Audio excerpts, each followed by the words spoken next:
বসুদেব। প্রভু বিষ্ণু, আপনি এসেছেন প্রভু। আমার এই সন্তানকে রক্ষা করুন প্রভু, না হলে ওই দুষ্ট কংস ওকেও হত্যা করবে। শান্ত হও বসুদেব, আমি তোমার সন্তানকে রক্ষার উপায় বলে দিতেই এখানে এসেছি বসুদেব। বলুন প্রভু।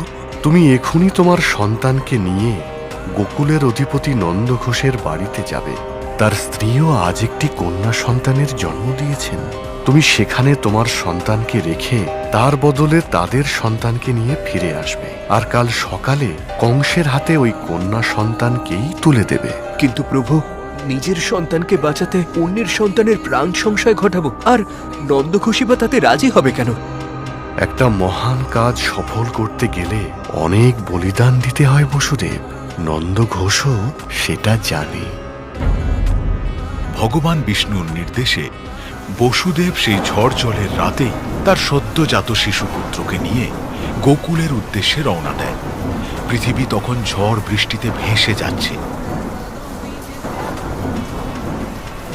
আর সেই ঝড় বৃষ্টি থেকে বাঁচাতে বাসুকী নাগ ফনা মেলে দেয় ছোট্ট শিশুর মাথার উপরে। বসুদেব এগিয়ে চলে সমস্ত প্রতিকূলতাকে জয় করে। অবশেষে বসুদেব নন্দঘোষের বাড়িতে এসে পৌঁছয়, আর তার হাতে নিজের শিশুপুত্রকে তুলে দেয়।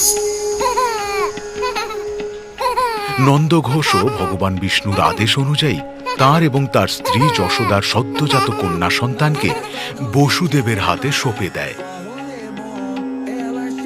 বসুদেব তার কৃতজ্ঞতা জানিয়ে ভোরের আলো ফোটার আগেই কারাগারে ফিরে আসে।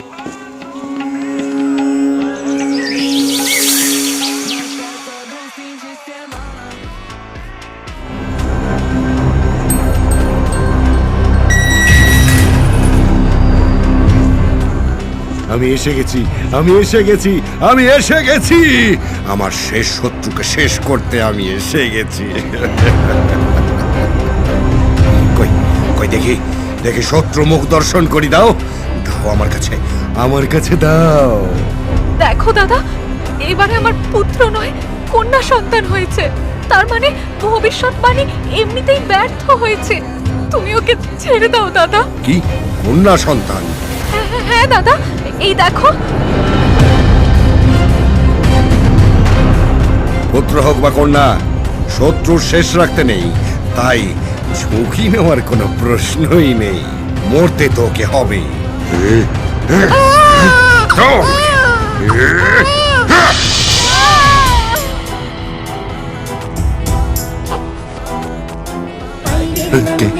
কে তুমি? তোমারই বুদ্ধি বেজে গোকুলে বাড়ি শেষে